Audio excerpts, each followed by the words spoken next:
Yes, bitch, yes, with Tiffany, where conversation rules the nation. Hello. Welcome to Yes, Bitch, Yes with Tiffany, where conversation rules the nation. Well, today I would like to introduce a special guest, Ty McDonald of Toronto. Served in the Canadian Armed Forces, earned his bachelor degree of science at Norwich University, while also on the Dean's List. He is the owner of New Alliance Staffing Agency and the winner of Big Brother Canada Season 11. Hi, Ty. Hello, hello. You did your research. Holy, you brought up some stuff I haven't even spoken about with people. That's crazy. I said, wait a minute. How do Yeah, you hold know on. these The feds? things? I am the research queen when I want to You be. love that when you want to be. That's right. Thank you very much for having me. I'm looking forward to speaking with you. Thank you for joining me. Thank you so much. It's always nice to have our countries intersect. I've got a love for BB Canada. Hmm. Some of my really great friends I've connected with and met in the community are from BB Canada. And I said, let me get this guy on here. He's talking this smack on Twitter. Who is this guy who won BB Can and thinks he's going to like jump on my internet and start talking to my brother Listen, about anything? yeah, I feel like I was very humble on the show. So when I got off, I said, hold on, you guys made me the villain? All right, I might as well be the villain in real life then, you know? You were So very humble on the show. I think I was humble. I mean, you can prove otherwise, you let me know. But I'm gonna be quiet. no, no, listen, we're gonna talk. I actually want to hear because I mean, obviously, I watched the show back months after we got out of the house, but I think I got a lot more hate than was just in my eyes. But I love to hear people's perspectives, and obviously, I was confident for sure. But Okay. do I think that I was like arrogant? I don't know. Okay, that's fair. That's truly fair. Now you have to bear with me because I left to record while you were still in the house. So Mm, I didn't, I'm American. I was watching yeah, yeah. all the way up until I left out, but I was like, I'm like, okay, he won. Not surprised. Mm. Really nice. I mean, a lot of people are surprised just because of everything that happened very early on in the game, and I think there was a lot of adversities that I had experienced. Yeah, I think that once it got to a certain point, the power dynamic in the house really shifted, and I think even my storyline kind of shifted as well. Like I went from being someone who wasn't like very liked to people who were just like, okay, well, he's proven himself by this point. So Yeah. they had a bit of a change of heart, right? So I think that I had a pretty interesting storyline, and that I hope by the end of it all, people saw that I wasn't this terrible person that I was maybe made out to be in the big like early on in the show. But So tell me this. So what I try to do incorporate here on this podcast is an opening for us to share our journey, our life journey that got us to Big Brother, and Mhm. even what our aspirations are and how it has changed us since, right? Because a lot of times, and I don't know how it's different for Big Brother Canada, but BB US fans are very passionate, Mm, intense, and involved. And it's like, I think that they have this perception that everything they saw is everything that you are. mm, And that's such a misconception. You saw everything that I allowed you to see in that time. Hold on. I no worries. I locked my cousin out. Actually, no worries. Take your time. Second. Give me right that timestamp. Oh It's shit. like a full-time job, eh? Hmm. I don't even know what it was. What? This podcasting? Like podcast. I feel like podcasting is a lot of work. So I must tell you, my schedule is so crazy between a business that I do own, a healthcare business Mhm. that I started back in 2013, that I run full time. That is my income. I'm a business owner. It's healthcare. That's It's a huge. We love laboratory. that. I am also a single mom, and then I'm also doing like reality stuff. Look, why Yeah. am I out of breath from running just up and down the stairs? Don't get this. Cut this Don't part kill out. me. But the You're podcasting superwoman. thing, I learned something. It was a trial and error for me. Like I can't do pop culture topics Mm, because they're hot right now and you have to get them as they drop. And yeah, I'm just not, I don't have the availability nor the mental capacity nor the yeah, care to keep up with the everyday right now. I'm not trying to be hot. I'm not hot off the press, right? yeah.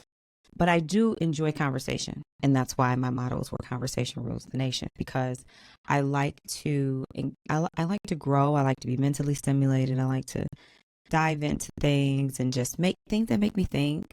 Mm, And for a long time, I was like, how do I do that? How do I incorporate that into the schedule that I already have?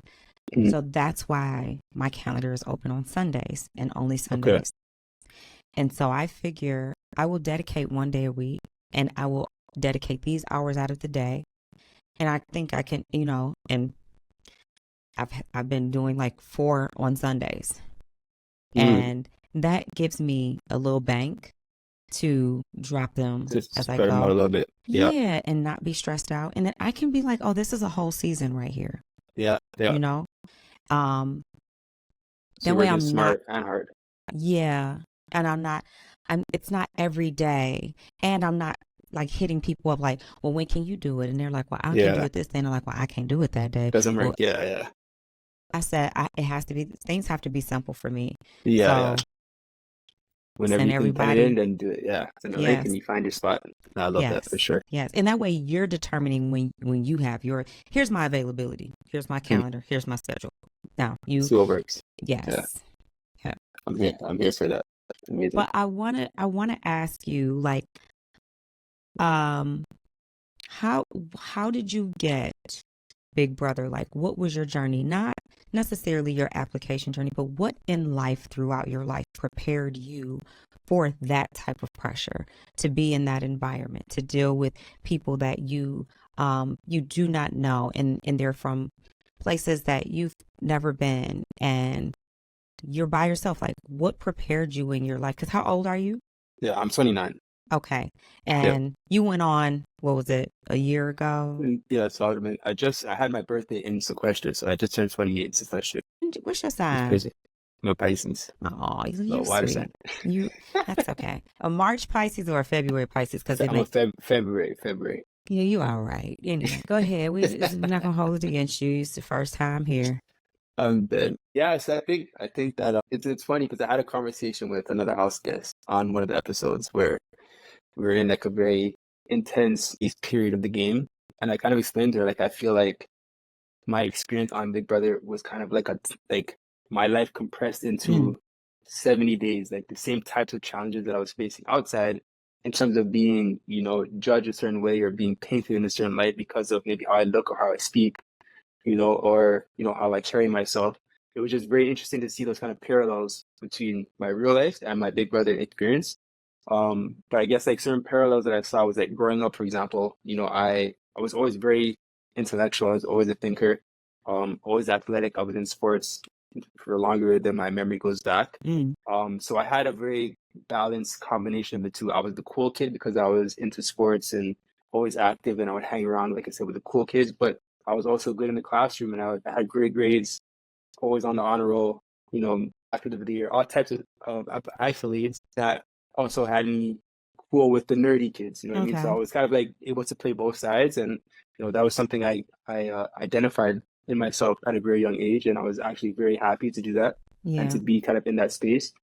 But I did face challenges because like when I got to high school, I had a choice to make whether I wanted to go to my home high school, so the one that Okay. was in my area, or if I wanted to kind of separate myself and go to a different area where I could obviously, I guess thrive academically, but also keep myself out of a lot of trouble that I would Yeah. have found myself in had I went to my home high school. So Where I where, ended up where are you switching where are you from? Where is home? from Where's home? Toronto, Oh, so Ontario. okay, so Yeah, you're originally from Toronto. I'm from Toronto. Yeah, Okay. born and raised here. But yeah, so just the area that I'm in Toronto isn't the best. I'm sure like any major city has its Mm-hmm. hot pockets of areas where lower income. You have the struggles of. You find them everywhere. I'm sure it's Yeah, obviously common everywhere. But I, of like I course. said, made that decision to try to get myself out of that so I can start changing what seemed like a default path in my life. And once I got to high school, I would say that was the first time I kind of experienced being treated differently by my teachers, because they knew that wasn't my home school. I was coming from a different area of the city. Okay. So he looks this way, dressed this way, talked this way. So he has to be a C student or a D student. Whereas I'm doing just as much, if not better work. Like, even looking back in hindsight, I was like doing really good work and really putting my effort into it, but it wasn't reflecting in my grades. So was Luckily, this like a predominantly white school? Yeah, or? so it's like Asian and Jewish area. Okay. So you had like a handful of black kids. Yeah. You know what I mean? Where it's like, I obviously, like I said, I was in with that group because those are the types of people I grew up with. Those are like who I naturally gravitated towards. But I was also a great student, and I was quite overlooked in that aspect until like later on in my high school run. And then I feel like I experienced something similar. Like, I don't know if you know about Norwich University, but it is a predominantly white school. Okay. And again, just a handful of black kids, and then even fewer black kids who are coming from my circumstances. You know what I mean? A lot of these kids, are coming from families who were a lot more financially well off than myself. And like, even my story about how I got to Norwich University is like a whole other tangent I can go on, and it's a pretty crazy story. But, when I got is to it Norwich, too long? You don't want to tell it? It's not too long, but I feel like I would be doing it a disservice by not going into every detail that actually mattered. I just want you to know, I'm not rushing you. Yeah, I'm interested in this journey. I'm interested in the story, but share. This is one story that I still like. I want to keep in my pocket, because I do plan, like, as crazy as it sounds, I think I want to write a book on my life one day, 100%. and like go into like all these little things that people wouldn't even know about me, right? And that's one of them. 100%. So yeah, I feel like I said, I got to Norwich and I was doing decently well in school, but again, feeling like a lot of teachers were looking at me in a certain light, and it was reflecting my grades. And it wasn't until later on in university where my grades actually started reflecting the level of work that I was producing. So just always being judged from a certain lens, whether people realized they were doing it to me or not. I feel like that was a very similar parallel that I had in Big Brother, where I looked a certain way, I spoke a certain way, at least in comparison to everybody else. So I had to be a certain way. I had to be looked at as, oh, he must be this type of person, right? So I guess that was what prepared me for being in the Big Brother house. I could, as you know, when you're in there, you have your diary room sessions and you're being asked questions and being asked to rephrase certain things. I'm like, well, if I meant it that way, I would have said it that way. But I know the type of character now that you're trying to make me be. So I'll give you what you want. I'll give you the good TV, but I know that's not me. But I just accepted, they're trying to make a good TV show, and it worked. You know what I mean? It created great drama. And I knew at the end of the day, who I am at my core, people will feel that. Like, you can't fake energy. You know what I mean? I can say whatever I want, I can do whatever I want, but people can feel through, whatever you're, outwardly putting out there. And I knew that in the end, people would realize I'm not X, Y, and Z things. So that's what I banked on. And I think that in the end, the vote showed that whatever I was doing got through to people. Yep. Good for you. Thank you. Appreciate it. Now, you have siblings? I have 3 brothers and a baby sister. Okay. And where are you in that? I'm the top. Oh, you're the big brother. You're the big brother. I'm big brother. That's funny. You can say that I mean it. Yeah, I mean it. Okay. Yeah, so it's me, and then the one after me is turning 25 this year. The one after him is 18, turning 12, and year and a half. My baby sister's a year and a half years old. Wow. So, like, baby, yeah. That is a baby. Yeah, she's so cute though. Okay. Growing super fast. Dang. Mom started over? Well, one brother's with, we have the same mom, different dad, and then the rest are same dad, different mom. Okay. So my parents split before I was even born. Yeah, your dad said, I'm still making babies. Yeah. My parents are both young too, actually. Like, my mom, they're in their 40s, so like mid-40s. My mom was 16 when she had me, and my dad was 17. Did y'all hear what this young man said? Yeah. He said, my parents are still young. Still young. In their 40s. That's what I be saying. That's what I be saying. Still young. That's right. Lots of life left. So, you talked about like growing up different, like growing up in a part of Toronto that you were succeeding in and you were excelling in, and then transitioning to like this other area.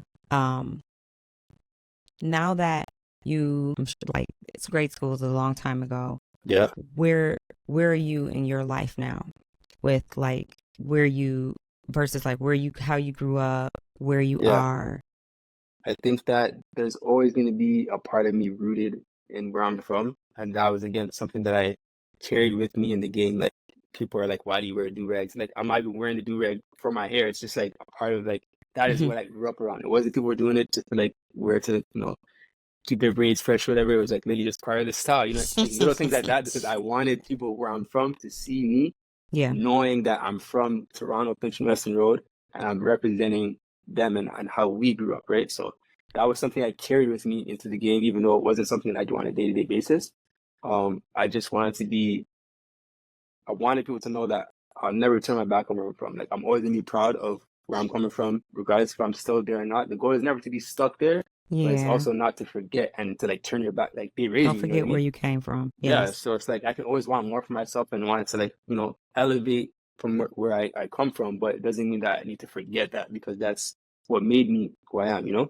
So with that said, it's like now I'm in a place where I do want to be out of the city because I feel like, Toronto is a major city and like I don't feel like there's much here. Like I'll always love my city. I'll always rep like Toronto will be home for me. Nobody can tell me nothing about Toronto. We can get into that with the whole Drake and Kendrick situation.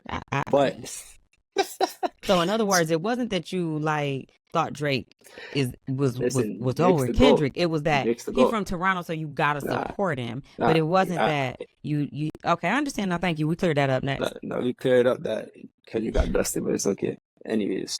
But nonetheless, like, yeah, Toronto will always be home to me, but I feel like I'm at a place now where I value things that aren't necessarily the norm here in Toronto. Like, there's a lot of people here that care more about, social status. I don't care how people view me. You know what I mean? Yeah. Like, what I care about now in my life is like peace of mind, good people around me, making the right financial decisions and the right life decisions in general, so that when I do have kids, they're not experiencing the same Toronto and the same lifestyle and home that I was experiencing. So I'm kind of like thinking further down the line now. I feel like I've mentally elevated from where I started from, but I'm also using that as like a reminder of like, okay, yeah, that made you, but that's not where you want to end up back. And you definitely don't want your kids or whatever, your family down the line to have to go through the same things that you fought so hard to get yourself out of, right? So Ty, tell me or share with me something that you are the most proud of in your life. I would say I'm most proud of, and it's not like one particular moment. It's just easy to make reference to Big Brother, but I feel like I've always been myself. Like I've never tried to be somebody that I'm not. I've never tried to step on anyone to get to a next level. I've always done my best to look out for any and everybody, even when they might not have reciprocated that. But I've always been that type of person where I'm always like putting other people before myself, even to my detriment at times, but I never regret it because that's me. You know what I mean? So I feel like one thing that I do have to be proud of, like just looking back on all the things that I've experienced, is like I've always been myself. And maybe it's not always received the nicest way or in the best light, but it is what it is. Like you can't be, the best person every single person. All you can do is try your best. But I've always been myself and I'll always be myself. So, do you know when we are vibrating at our highest level of energy? I thought it was like the highest vibration is love. But do you know what it actually is? Well, it's self-actualization or the highest level of consciousness. Authenticity. Yeah. When you are like authentically you. Yeah. That is when you are at your highest level of vibration. That's when your vibration is the highest. And like I could feel the energy and I could see the passion when you were speaking about just like being yourself. That is what makes you the most proud of you, and that being yourself has gotten you where you are. Like I share that. That's how I feel. I appreciate that, yeah. I'm like, don't expect me to pretend to be someone I'm not. Now, there are times when I know how I need to be, right? Yeah. I know I have to present, but at the end of the day, I'm Tiff. I am what got me here. And I say, sometimes people forget that, like, CBS ain't make me. I was made before CBS Facts. wanted me. They didn't Facts. Yeah. make me. Facts.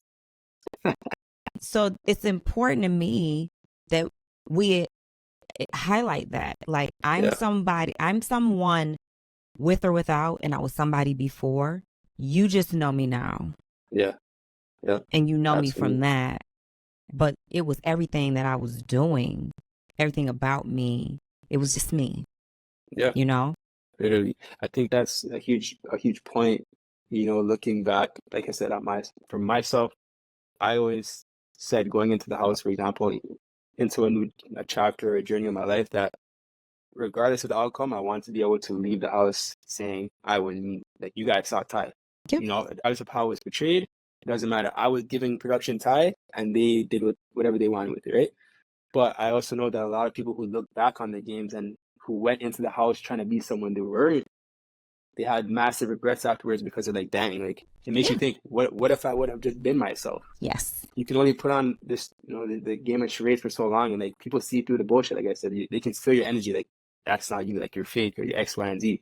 But when you're yourself, whether people like you or not, they have to respect it if you're real. So I think Anytime that, I've had a regret about anything, it's like it comes from, like, not doing what I know I would have done yes, in that situation, and trying exactly. to do it. Like, it's like, girl, you just supposed to just do you. You, that's it. That's always the answer. Just do you. Like, we ultimately know what is best for us and who we are as individuals. Yeah, like you said, like, when you act out of alignment with that, it's like, especially if it doesn't work out in your favor, you're gonna regret it in some way, shape, or form. So it's like, I would rather be put in a messed up situation for being me and saying, okay, well, at least I have my morals and my ethics intact, than to try to be someone I'm not, potentially end up in a bad situation and regret, oh, what if I just had been me? You know what I mean? So, yeah, I like kind of your thought process on that, for sure. We share the same sentiments. Yes. Now, you shared with me something that you are the most proud of throughout your life. Share with me something that has been or has made you disappointed. Well, I would say that's something I haven't really thought of, to be honest. So I should. That's a good question. It is a tough one too, because when you think of throughout your life, things that you've done, things that you've disappointed yourself, things that those are things that we kind of know happen, but we don't want to even acknowledge that those things happen. Yes, exactly. And it's like, how much, but it makes you think, because especially with us being in the public, it's like people, and you won. So there's this expectation of perfection. But we know that we're not. And you just sat here and just told me how you're not, Yeah, of course. But when we want people to see us for who we are, and we're being ourselves, and we also know that, for me, I, like you, don't come from a silver spoon in my mouth. This wasn't given to me. I share that I wasn't even raised by my parents. I was raised by my grandparents. And, that was different for me. But even still, I've lived some life. I've made some mistakes. But when you go into this game and then you're put in this public light and you win, or I won AFP, we remember, like, I'm a human. I'm a flawed human still, but there is that balance to maintain certain amount of privacy, for one, because we don't have it as we won't have it the way we used to have it. Yeah, that's come and gone already, for sure. Yeah. Yep. And then I also would like for young girls to look at me, or women my age, to see me and just recognize something in themselves, that I'm a normal chick too. I had to bust my butt, grind. I had to work hard, get up early. Listen, nobody taking care of me right now. I'm still taking care of me. And when I think about sharing things that like I'm disappointed in or that have disappointed me, I have to think about it like, oh, well, Well, I I lost my keys the other day being irresponsible, but mhm. so for me, I know that there are like I do a lot of self-reflecting, Mhm. and I am my big disappointments or my biggest disappointments or my big disappointments regardless are also what has helped me become the person that I am. All the Yeah. mistakes I made, the relationships I messed up, the things I didn't take seriously, the work I didn't put into something that could have been mine, Yeah. something I said. Now, I'll share this. Like I had a relationship, and this was I was young, in my 20s, late 20s, I guess. And I had said like I was having it out with somebody, and he got kind of quiet, and I was like, "Oh, they done?" And then Silence will kill you. I know. I was like, they done? Was what? But I was like, I went to see what the silence came from, and they were like really, really hurting too. Mhm. And they looked at me and was like, Mhm. "You can say some really mean things." Mhm. And in that moment, I it did kind of hit me because I was like, "Damn, I must have really." But to me, it's like you're saying mean things. Yeah. So it makes it okay if I do it. Yeah, It's justified. Yeah. don't do it. Let me just say this: don't ever do nothing to me you don't want done to you. Yeah. And it Yeah. doesn't mean that I'm going to do it to you, but I kind of feel like we fair. Yeah. Yeah. So No, I'm very much in that same mindset where it's like, yeah, and that's even how my dad kind of raised me. But you get hit, you better hit back. I'm and We're harder. swinging right Like back. Yeah. I'm not being fair. If you hit me once, I'm hitting you until my fucking arms Yeah. are tired. Like I'm swinging and kicking. I'm biting you. I don't care. Don't Everything. play with me. If there is not a you swung, then I swing. Then you swing Yeah. twice, Yeah. then Yeah. I swing twice. No. No, No. you No. swing once, and I'm gonna I'm end it. We're crazy. done. And you opened a whole can of whoop ass. I'm throwing shit. Yes. I'm everything. I just That's the have thing. lost my Yeah. mind at that point Yeah. because first of all, I feel like I don't bother nobody. So don't Yeah. ever I don't bother anybody, and I know I have not, what is it, like, initiated a fight. Yeah. Yeah. So I'm gonna if finish you it. yeah, I'm definitely going to finish it. So it's like you Yeah. feel like you needed to step to me, I'm highly offended. Yes. Yes. I am I'm so very much. offended that you even tried me. Yeah. I become 15 years old. I ain't too old for shit. Nobody. Yeah. Nah, I feel that for sure. I feel like Don't ever try me. we have a lot of similarities. Like I'm the same way, and I feel like I feel like Hey, I'm from personally, and I could be Detroit. wrong. You from That's what I mean. Toronto. I'm Yeah, from that's what I'm saying. Detroit. Yeah, Okay. we're not. There's certain things I don't like. I can't let slide. You know what I mean? Like I'm very calm, and I feel like I'm so calm and I'm so nice, almost as an insurance because I know how I can get if it's on the flip side. And I never want to get to that point, but it's like if I get to that point, I've given you so many chances, and you've like really dug yourself in a situation where it's like I can't even get you out of this now. Like now, I'm just gonna sort this out. So, and I think that that's kind of where this demeanor comes from. Like I can be that way, which is what I'm saying. Like what was shown on TV is Ty, Yeah. but it's the context that's missing of how I got to these points that I feel like it just shows why is she like this right away? Like, how can a person be so weak? But you don't see how I'm getting to this point of being just like so direct and so what seems to be cold. So I guess like to answer your question of like any regrets or things that I feel like I could have done better, whether it's in the show or in life in general, I do feel like yourself, for example, like you said, I feel like I can communicate with people better when I'm in those frustrated states, when I'm upset or when I feel like disrespected in these types of things. But I do feel like I've been a lot better, like in acknowledging those things now that I'm like in my later 20s. I Yeah. was, Taking accountability. yeah, of course. Like when I'll be the first to say sorry if I feel like I'm wrong. Like I was out of pocket and I feel like, even if I feel like it's justified because of how you're acting, I'll just be like, honestly, like I shouldn't give you the power to dictate how I act. Yeah. If it comes to physicality, that's one thing. I'm gonna defend myself. We're not talking about nothing there. Right. But Yeah. if you're out of pocket because you're heated and you're saying X, Y, and Z, that shouldn't be grounds for me to say X, Y, and Z. But it's like, all right, Yeah. man, just be in your feelings. You say what you gotta say, and then like hopefully you calm down and realize that you didn't need to say all that stuff, right? So that's something that I feel like I've grown into later, now that I'm in my later 20s, which is crazy to say, but I'm able to acknowledge when I'm going through these ebbs and flows of emotions and like how I'm communicating, because I don't always talk the nicest.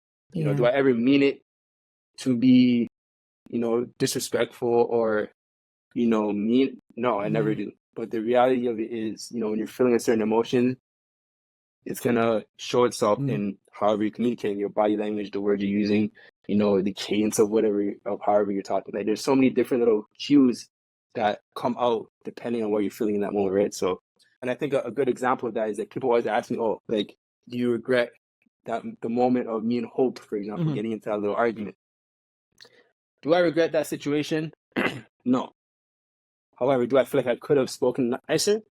Of course. Yeah. I feel like we both could have been a little bit more, kind to each other. But the reality of it is, I felt like the situation that we're in, and even now, like, again, looking back at it, I did everything I could to be a good person to somebody, and they took advantage of that. So now when you're seeing the reaction that I have to it, I don't think I was wrong. But again, just me wanting to be the bigger person and wanting to show an elevated, version of myself, I wish I would have been a little nicer in my speech. But I don't think I was also super disrespectful either, So It, to a certain degree, I'm like, the game is left on the court. yeah,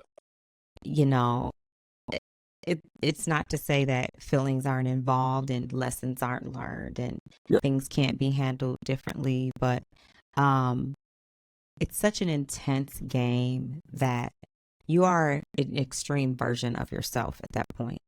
Yeah. It's like you can't put a person in a corner and say, don't attack me. Yeah. And I'm not saying that's what happened to you. I'm just saying the being in the house is putting a person in the corner because your back is against the wall as soon as you walk in the door because everybody can target you. It's a game. It's last man standing. It's essentially so. To ascertain someone this is your character. This is who you are based on this situation here of all the 29, however many years you have. Like, give me a break.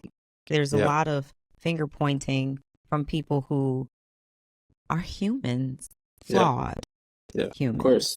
So that's the thing. It's kind of funny just to hear some certain, opinions on that situation, at least with how people are communicating them. It's like they're trying to tear me down 10 times worse than my interaction with that person. So it's like, are you really better than me? Right. Like you're sitting here saying X, throwing these, these harsh words at me, these insults at me, which all I do is call the guy a clown. So it's like, that's me calling the guy a clown compared to what you're saying is not are on the same field. And it's like, you really have to kind of wonder, are you really in check with yourself? You really understand, how you're coming off to the world, like how you would be viewed if you were in that situation, saying the things you're saying to me in front of the country. You know what I mean? So I just take everything with a grain of salt, and I understand, like, not everyone like grew up the way I grew up. To me, calling someone clown is like, it's a jab. Of course, it's not the most respectful thing, but it's definitely not the worst thing I could have said. Yeah, absolutely. So, but that's just, like I said, something that happened in front of Canada. But I do feel like I have those tendencies even in real life, where it's like if I feel disrespected, I can stop being as kind as I feel like I usually am on a day-to-day basis, and that's something that I've become more aware of, and that I'm actively working on, because I don't want anyone to ever feel like I've been disrespectful, and even just more so for myself, I never want to feel like someone has so much control over me that they literally dictated how I communicated with them. So it's more so for me, and it might be selfish, but it's more so for me, like, and how I want to be, presenting myself and not being controlled by the actions and words of other people. Absolutely. Yeah. I think that is like your own autonomy. Like, I don't want to be a robot. I am not here for you to program me. I think differently, and that's okay. We don't all have to have the same opinions, the same preferences. We don't have to like the same things. I can like something very differently. Yeah. I can feel very differently about the way you feel about something. Mhm. And it's not I'm not trying to change the way you think, look, or Yeah. feel about something. I'm Really just neat. expressing the way I think, feel, or whatever about it. But I also respect that how you feel. Yeah. It does, Period. especially if it doesn't affect me. Why Yeah. do I sincerely don't care? It does not directly affect your mindset, and mindset is important. But it's like it's not. My mindset, your mindset of me watching you doesn't affect me personally Yeah. unless I allow it to. Yeah. Yeah. And I It's just kind of, don't believe in getting that invested. Like, I'm like, yeah. okay, yeah, I didn't like it, but I may Yeah. not have liked what happened, but it doesn't altogether make me dislike this person. And it just depends. It's case by case. You know what I'm saying? There are Yeah, different of course. situations, but you, Yeah. Yeah. I feel like, yeah. And I also kind of like, I read certain things, like some of the messages I get or whatever. I'm like, I kind of feel bad for people. I'm like, man, like, first of all, it's already been a year and a whole new season has come and gone. And the fact that you've taken the time to sit here and write me this very passionate message about how you feel about me, like, I'm really living in your head rent free. Like this, I'm the highlight of your day that you really took the time to message me this. It's like, man, your life is very like must be very like either uneventful or you're you just a very unhappy person. do you respond to those people? Never. I Good. just like the comment. I half the time if it's a DM, I won't even open it, Yeah. so they don't even know if I read it or not. But if it's a comment, I just like it. I don't even remove them. I'm just like, all right, well, that's how you feel. No problem. Yeah. I will pay attention to those who show me love, That's it. but if it's not love, it's not Mm. it's no action. No love, no Literally, action, baby. that's what I mean though. It's like as many negative comments. Like I get so many great comments and messages. Yeah. It's like, why would I invest my energy into the negative stuff when there's so many people who have acknowledged me for my good qualities, my good traits, my good, moments on the show? It's like those people deserve my attention and my response. And not that I'm above anybody, but like they took the time to message me something kind. It's like I can not acknowledge that. But negativity, it's like, man, your life is really miserable. I don't really want to give you that energy. What do you do for your mental health? Um, I love to walk. Okay. Walk like I did that in the house. That was a big thing with me. I would just be walking all the time. I love to walk. I read. Oh I love yeah. music. Mm. Work out, of course. There's a lot of outlets that I have that I feel like which have helped fortify against my mental resilience. Okay. I mean, I don't really sit here and I'm not gonna sit here and remember one thing that someone said to me. Like I remember like the general overview, but I won't remember. Oh, it was this person that said this at that time. Like it doesn't really sit with me deep enough for me to remember these things. So Same. I'm yeah. I'll be like, oh, somebody said that. Yeah. You have to show me. Yeah. I do not remember that. Yeah. I do not know. People be mad. Exactly. Yeah. Yeah. Me trying to remember something that is not worth remembering.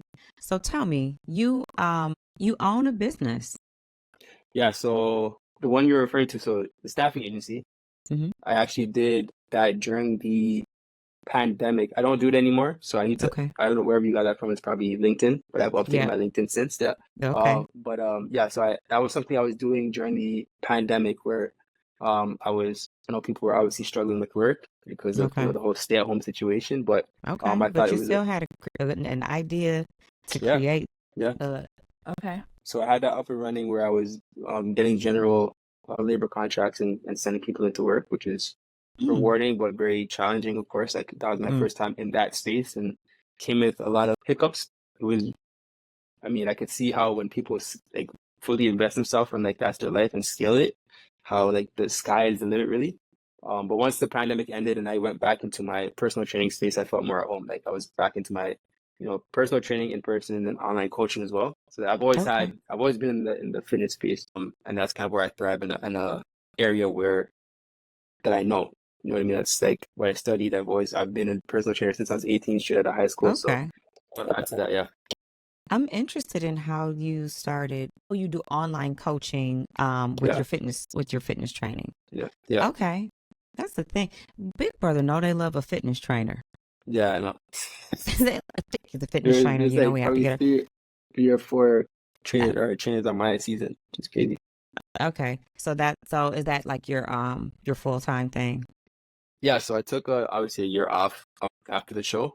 just to kind of like, take a breather from the regular grind Yeah. and kind of like recalibrate myself and figure out like what is my next, like, because Mm-hmm. I've been doing it for 10 years, right? So I felt like I kind of exhausted that avenue of my life, and I'm like, well, do I want to go back to it, or do I want to, pivot into something new? Like my goals have changed Mm-hmm. from when I was 18 years old, just getting into the fitness space, Mm-hmm. compared to now where I'm 29, and I'm like, all right, well, I gotta start thinking bigger, and like I'm interested in different things now. I'm interested in business. I'm interested in just like, you know, business, but not like fitness is a very, I guess, like superficial industry. Mm-hmm. It's all about social media. I'm looking to Mm. like what's the coolest marketing. I don't care for that stuff anymore. Right. Like, I care about like I want to build a business. I want to like get into real estate. I want to get into like stocks and that kind of stuff, Okay. which is not as flashy Yeah. of, I guess, a route, but it's exciting to me. Like I love learning about this stuff. Not about flashy.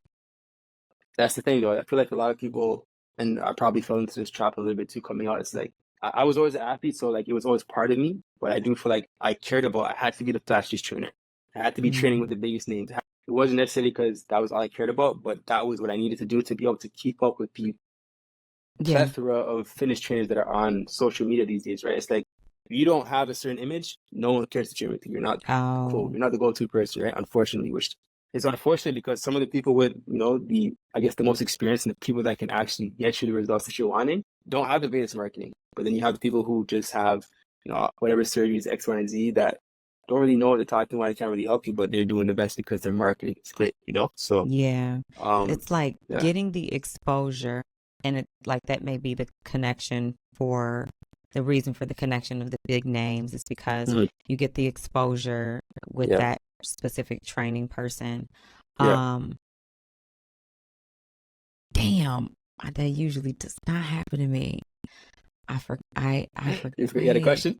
Yes, you were talking about, and I called myself writing down, and then I looked and I was like, oh, you didn't write it. Well, I was talking about, getting into different space, Oh, not okay, fitness. okay, Like, okay. I know what it yeah. was. So, like for me, for me and a lot of my friends, when it comes to working out or getting a trainer, training, the first thing that we think about is not the time constraint or the if we can do it or if this person is a good trainer. It is how much is it going to cost me? Yeah, yeah, yeah. And so, although it probably is cool to have a trainer who is this well-known trainer, I personally wouldn't want that because Yeah. I want to work out in private. I don't want you seeing Yeah. my journey. Yeah. I don't Document your own stuff. I just want to pop out looking um, good. Oh my God, so now my thing falling over. Wait. It's a mess. It's a mess. This what I'm leaving all of this in. It's just always something when I record. It's raw. It is. Kill me. Yeah, no, Okay. I definitely hear that. A lot of people like, you have people like yourself who just are going there for themselves, put in what I call the right reasons to, take care of their health, their fitness, and like get themselves into a space where they feel better, physically, mentally, emotionally. It's a great outlet. Yeah. But then you have people who do it just, to take their Instagram story pictures and whatever, No. So, Like I want to work out. And I'm saying this, but I actually have a wonderful trainer that has been my only trainer I've had over the years who got me prepared for all my shows except Challenge Season 1. So if y'all say I sucked on Challenge Season 1 because I didn't go work out. reason. And I do feel guilty like today that I didn't go work out, but when I don't, I am actually motivated to work out at home just because I like when I feel like you've been doing something, Of course. Yeah. But with your specific field, with what you're doing, your business, besides the like marketing and stuff like that, like, do you consider yourself reasonable? Like, especially like, do men? I'm asking you a lot of questions right now, so I'll stick with that. Yeah. So reasonable as in pricing? Yeah. Yeah. No, I'm definitely like, it's never been in like, even when I came up the show, a lot of my clients were like, oh man, like, what's your price now? Price probably gone up. It's like, no, I'm still the same person. Like, my thing has always been to work with people who are serious Yeah. and who are committed. Like, I can easily up my rates and probably like market myself to people who are gonna pay me top dollar, but they're gonna be canceling on me because they're not serious about the goals, right? Like I find like my time is more valuable Yeah. than nearly any dollar amount that people are probably willing to pay, right? So it's like I'd rather have lower prices, I guess like in comparison to what I could charge, but to be working with people who are going to make me proud at the end of it. Like I'm dedicating my time, my resources, my energy. I'm like, I want to be proud of you at the end of your 12 weeks, at the end of your 16 weeks, and be like, yo, we crushed you look great, you feel great. Like I'm invested in you. As much as you're investing your, monetarily into me, I'm investing my time, my energy into you. I want to see you win. You know what I mean? So it's like, I don't care if you're just handing me money, but like you're flaking, and it's like, why am I even training you? Like you're wasting my time. You're making my business look bad on top of that too, because you're not getting results from what you're paying for. So it's like Not me going to the gym tomorrow. You no. text my trainer. What time You know what I can mean? I come tomorrow? But I think that any in my eyes, like I said, it's all subjective. But any good trainer should want to see their clients win. It's No, like, it makes you me know what I mean? like my trainer makes. I know that's how my trainer feels. Just hearing you say that, because he Yeah, is so committed. Like, and we be in there, everybody. We all in there sweating. yeah, We sweating it out. putting in work. Yeah. Dang, I'm gonna tell him. So Don't let me that Don't was let my me not thing. come to the gym. Yeah, don't. You got to get in there and make him proud, man. I mean, obviously do it for you, make yourself proud most importantly, Yeah. but a good trainer is giving you their all. Yeah. So the least you can do is like, I'm gonna give you my all too. Yeah. But the thing when I came off the show is like, a big predicament I was in was like, I have really great in-person clients. Like they're like family to me. Okay. Like we've had that kind of, relationship build over the years. So it was like, man, I miss my people, Yeah.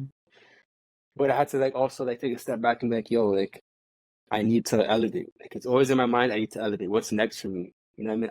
Yes, we built a great relationship, and they would say you're the only trainer for me. But realistically speaking, I know other good trainers that could take just as good care of you as I could, right? And I would be selfish just to come back and be like to make you a paycheck for me again. It's like that's not what I'm here for. If I can't give you my all, I'm not gonna be like, yeah, just give me your money, and then we'll do 3 sets of 10 just to say we did it, right? Not Like 3 sets of that's 10. yeah. That's my thing right there. That's your thing, no? Especially when I'm working out at home, my trainer be like, and my question to my trainer is always, how many? How many? I know. That's Because always the question with everybody. 10. It ain't never 10. It ain't never 10 with him. But at home with me, baby, it's Always. 3 sets That's of the 10. standard. I love it too. I be like, I did my 3 sets of 10. That's all I know. Shoot, I did them abs. I did 3 sets of 10 on them, on my arms, on my everything. shoot. I got a But full body workout. something is better than nothing. I'm not gonna knock the 3 by 10, but you're paying me. I'm gonna create something that is for you specifically, right? So that was my thing. I didn't want to come back and just go back to what I was doing, just to create a paycheck for Right. myself. And like winning the show had bought me some time to figure out what's next.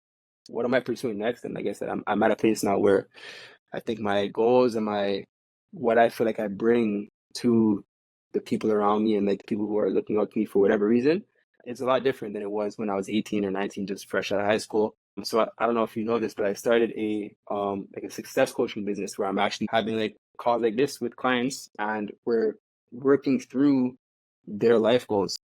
Like what is stopping you from elevating yourself? Breaking down their own mental barriers and like, making these grandiose, huge goals, life goals that they have for themselves, and breaking them down into like actionable steps. So every time we check in, it's like we're one step closer, one step. And before you know it, people are like, holy crap, like I landed my first gig. I started my first business. I did X. So is this that's where I'm at life now. coaching? Yeah. Okay. Did you say that earlier? I thought No, you didn't. I didn't say it. Okay, because when you said fit coach and online coach, my brain went to life coach. So then I was getting ready to ask you about it, and then it clicked in my brain. I said, he didn't say that. That's why I actually said, okay, online coach. So I was getting fitness coach. I mean, I was getting life coach, and then now you just confirmed life coach, right? Okay. Yeah. I could feel it. So that started after I came off the show. Okay. How do you like, you seem, I'm gonna say this, you seem like a person. What Sorry. you did like me. You knocked your light over. About that. You seem like someone who is genuinely kind and likes to not just see people happy, but like have a community of Mm, growth that they're happy about, so then you're happy about it. yeah. Um, how do you, and I'm just, I already think I know the answer to this question, but just like, go more into how being a life coach affects you and how it helps you with your journey.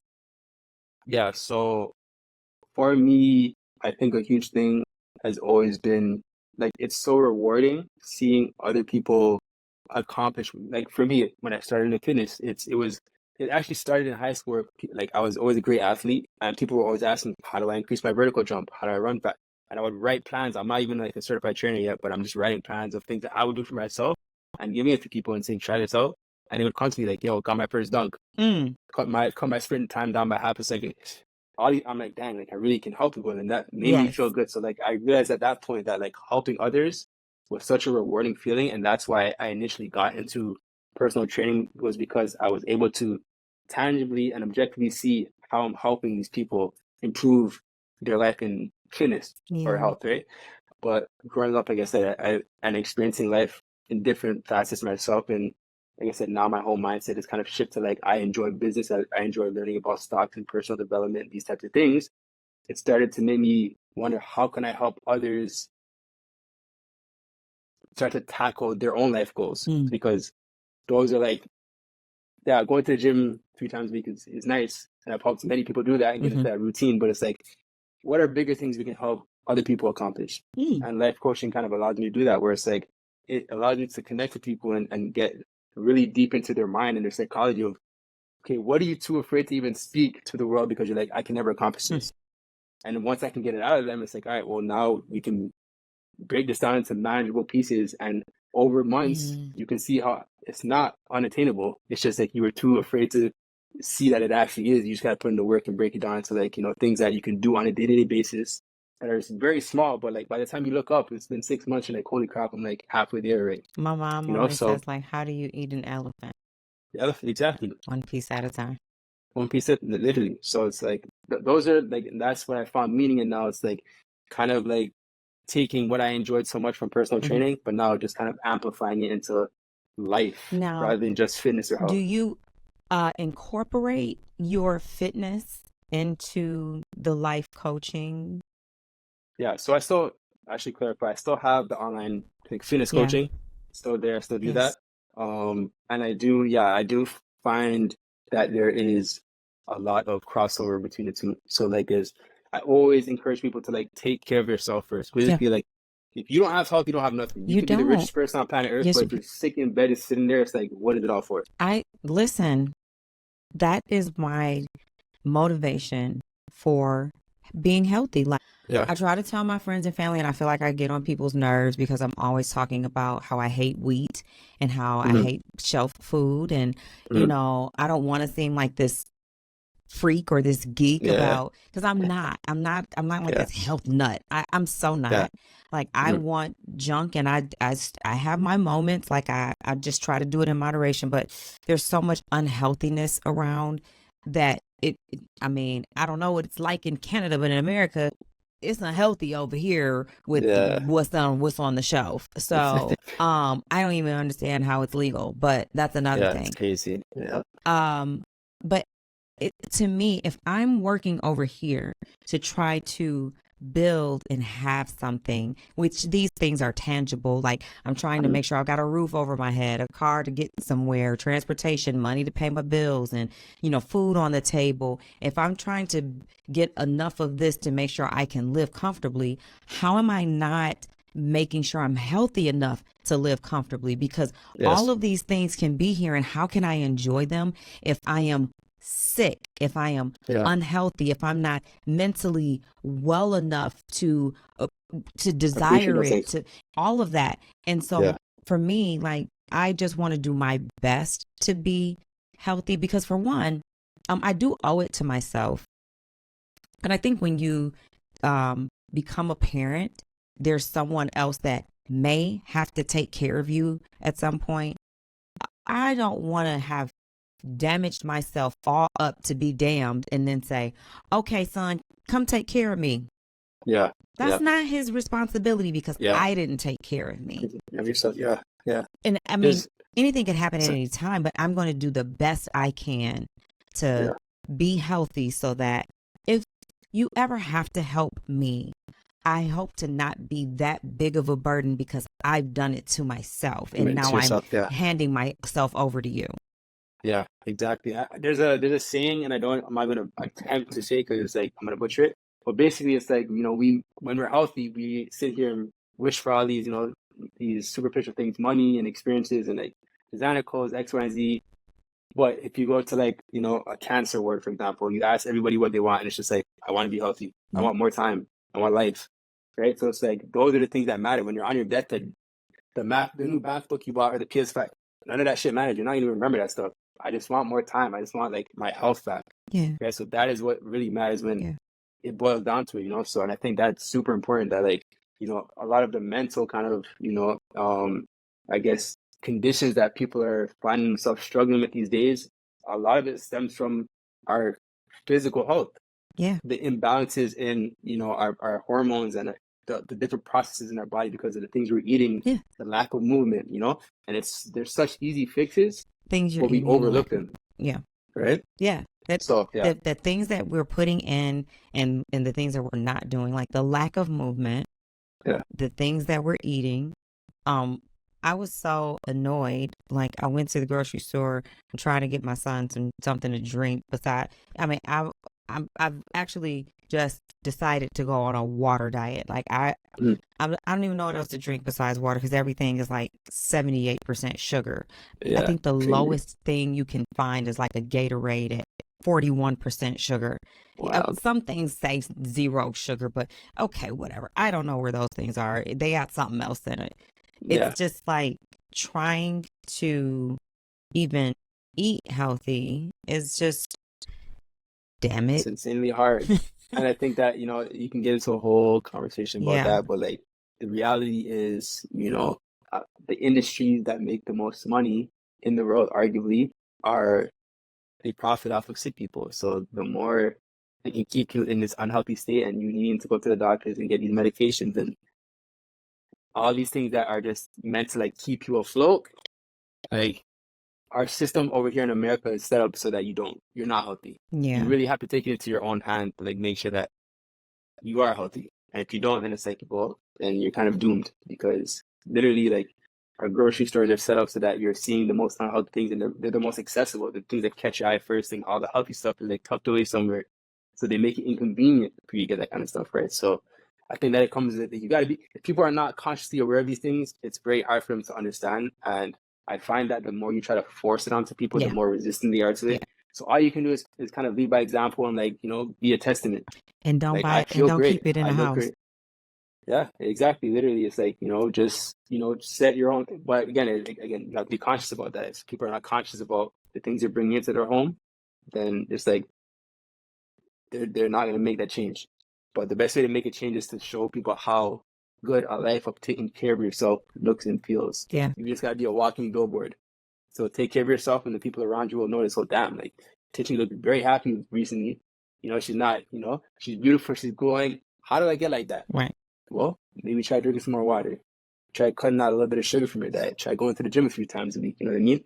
So staying away from toxic relationships.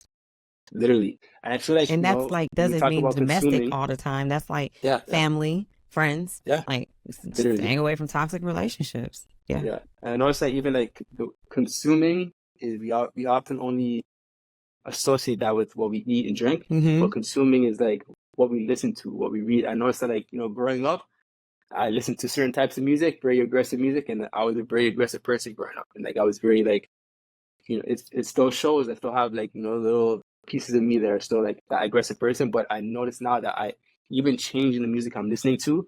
I listen to more classical, I listen to more soft rock, I listen to more feel good music. My mood throughout the day is a lot better because I'm not in this aggressive mind state. And it seems like such a silly thing, but when you compound that over time, it's so powerful. It is. Listening to podcasts from people who have accomplished or are on their journey of accomplishing things you're trying to, it's like inspirational. It's like, yo, I can do this too. Yep. So it's like consumption comes in many different forms. It's not just food and and drinks. But again, being conscious of these things, you have to get into that conscious state before we're actually able to implement it into our lives. I love that. Absolutely. Like, I want to close on that note, but I want to ask you a question first. Do you listen to audiobooks? I don't listen to audiobooks. I'm not gonna lie to you. I read. Mm-hmm. I read hard books. I read like digital books on my phone too. Same. I've tried to listen to audiobooks before, but I just find that it's too hard for me because, like, I guess like the speed of the person, the reader, or the tone of it can be just like kind of like conflicting with how I would read it. Yeah. So it makes it hard for me to focus on the content of what it's saying. That's what matters. Like, what they're saying matters, right? So I don't want to get lost in how they're delivering it. So I'd rather read it like in a book or on my phone. I want to share, and I would like you to send me like a few, because I know people in my comments are going to say, give us some books, Ty. Yeah. So definitely. Send me some titles of some books that I can drop in the comments or on the bio, so that people who are tuning in can read something that has changed things for you. I asked you about audiobooks because I drive a lot. My business is a mobile business. And you talked about like listening to music, and 90% of the time, 99% of the time that I'm in the car by myself, I'm not listening to music. I'll cut it down. I'll say 93.3. I'm not listening to music. Very specific. Yeah. I like to be exact. I was almost about to tell my height, but I'm not. So anyway. I'm sure that's public knowledge somewhere. We'll find it. I'm tall out here. I listen to audiobooks, and like you, I'm very skeptical about an audiobook. I will listen to the preview first and see if it gets my attention.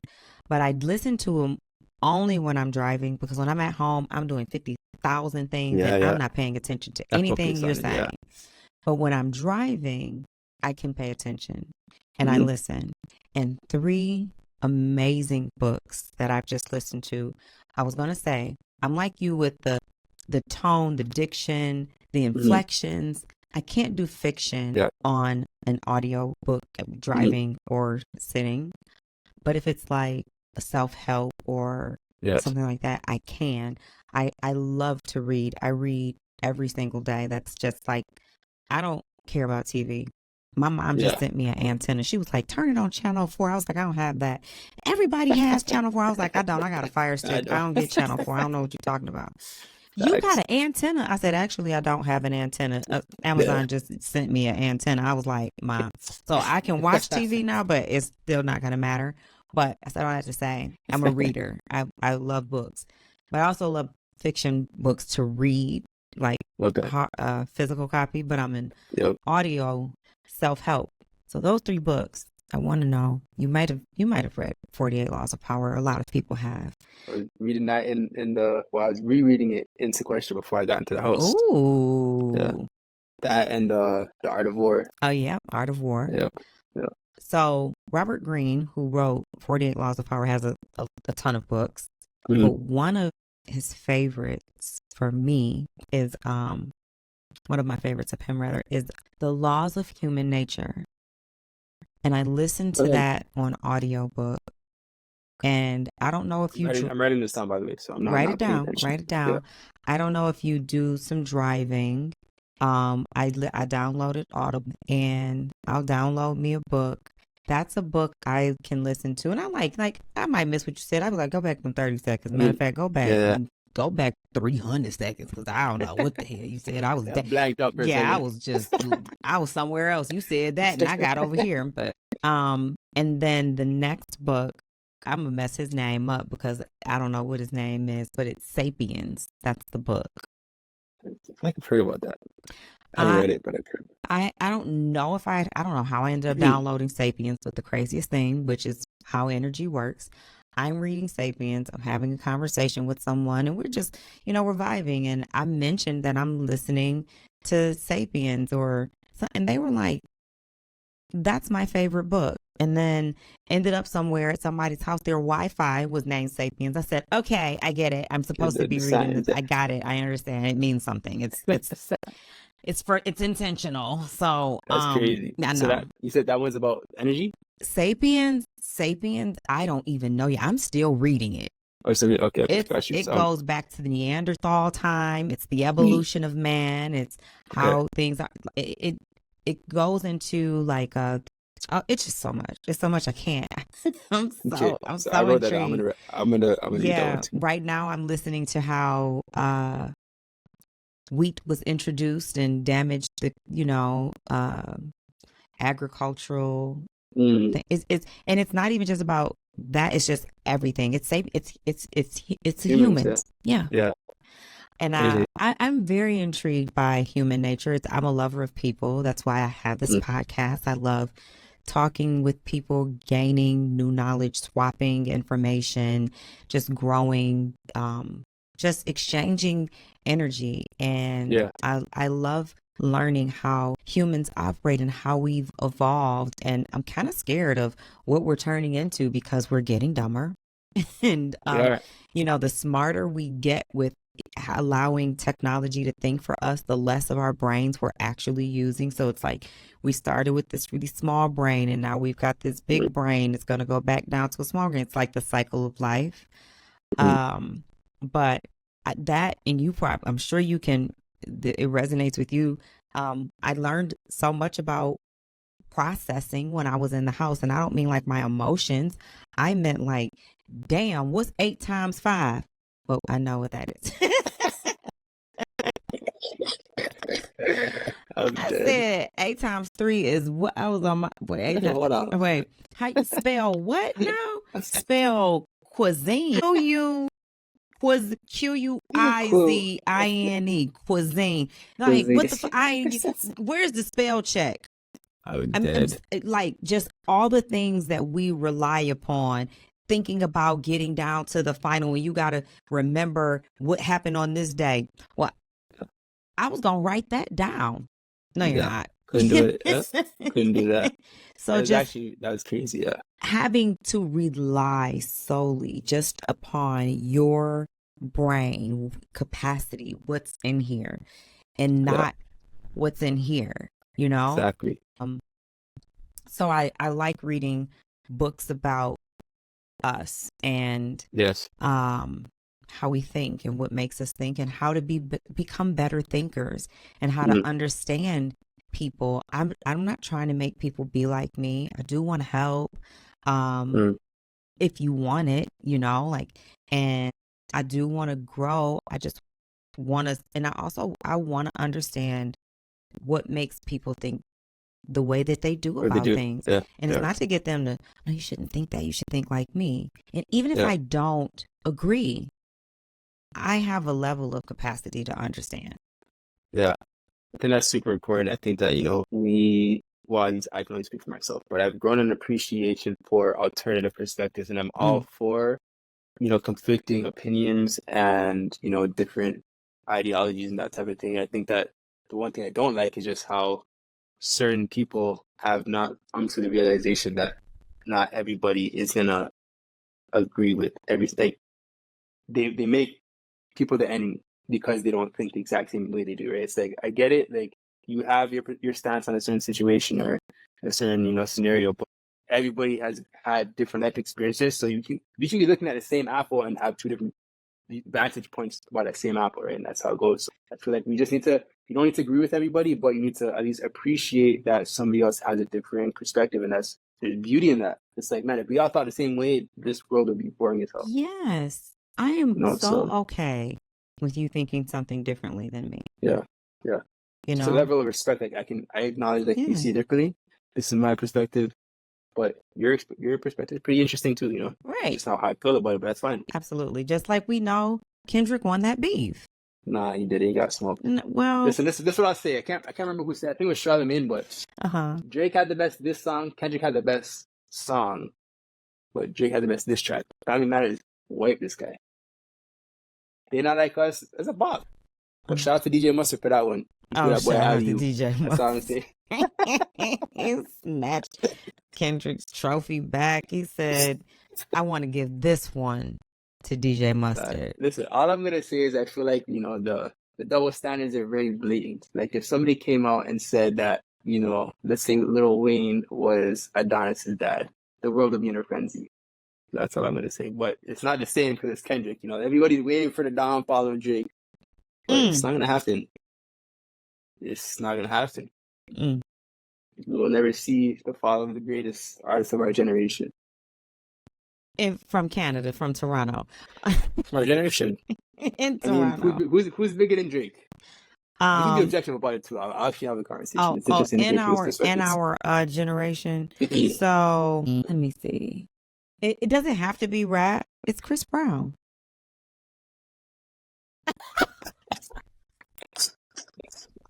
All right, ladies and What gentlemen, did that's you? where we end. That's where we're gonna sign off. It is, and I Yo, Chris stand on Brown, it. no, Yes, you're it is. crazy. Chris Brown is the biggest artist. Not even The Weeknd. Chris Brown. Oh my Uh, God. Not even Justin Bieber. Chris Brown. My God. See, this is the level of delusion that America has reached. and so with that, people, we have exhausted our time on today. Oh my God. I said what Listen, I said. so, all I right, said what period. I said. This is one of those situations where you have a differing opinion, Yes. and I'll acknowledge it. Thank you. Do I agree with it? But no, it's all right. Okay. Fair enough. Fair enough. Ty, you have been a wonderful guest today. Like way more, Thank you got very much. way more. I don't set expectations, you know. It was great energy, like very Yes, like-minded. This is definitely. our first like conversation, and I learned a lot. I learned a lot about Thank you. you. I respect you a lot. Appreciate I that. do. You earned it right here on YBY. So, fuck that win. No. Yes. Thank you. No, I appreciate it. It means a lot to me. Like I said, it's always great to connect with, you know, people who wouldn't have otherwise. Like, I'm super grateful for the experience because I've connected with some incredible Yes. people that have, you know, given me the grace because you guys understand how it is to be on these shows and how, you know, certain things aren't always as they seem. And I think that I've been blessed enough.